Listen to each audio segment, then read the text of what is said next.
Per començar una festa no hi ha res millor que una bona xocolatada amb melindros. Divendres, 1 de març, Sant Pol va posar en marxa el seu Carnestoltes amb els més menuts i les seves famílies passant-ho d'allò més bé amb un bon berenar animat amb l'actuació dels Grimpallunes. Tot just fer-se fosc, amb tots els sonors, envoltat de foc i molta gresca, i a bord del seu carruatge va aparèixer Sa Majestat, el rei Carnestoltes. Com mana la tradició assumint el paper de primeríssima autoritat del municipi durant aquests dies, Sa Majestat va pujar al balcó de l'Ajuntament, des d'on va llegir el seu pregó. Un pregó ple d'ironia i sarcasme del que gairebé ningú del poble en va sortir ben parat.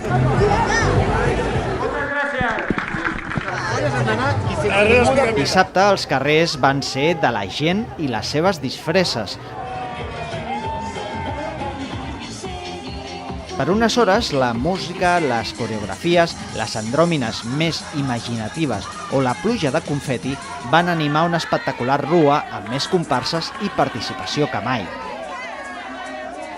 I com que la festa obre la gana, a la carpa del Parc del Litoral, el Trencall va servir un sopar popular, una merescuda pausa per agafar forces de cara a una nit que, per Carnestoltes, sempre és molt llarga.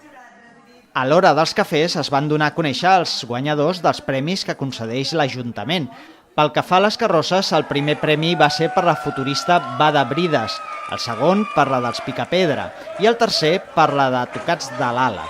També hi va haver premis per les millors comparses. Els guanyadors van ser els de les Falleres Valencianes, els segons els de la Carmen Miranda i els tercers els de la Colla Vampírica. I en la categoria individual, els guanyadors van ser Daenerys Targaryen, la Caca de l'Arale i en Bender de Futurama. La música de ball de l'Orquestra Excel va tancar fins ben entrada la matinada aquesta intensa jornada.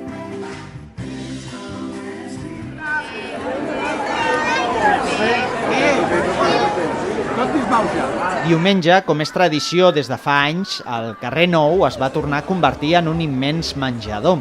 Aquest és, sens dubte, el dinar més animat de l'any. Els veïns comparteixen taula i menjar que cada família porta de casa.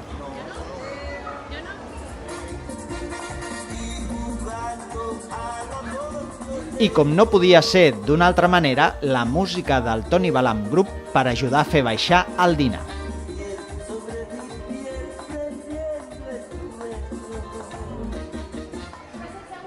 Dimecres de Cendra arriba al final de la festa, amb un berenar a la plaça de Torrent Arrosser i el tradicional enterrament de la sardina. Sant Pol li diu adeu i fins l'any vinent a un Carnestoltes que ha deixat uns dies de rauxa i d'alegria molt necessàries en els temps que vivim.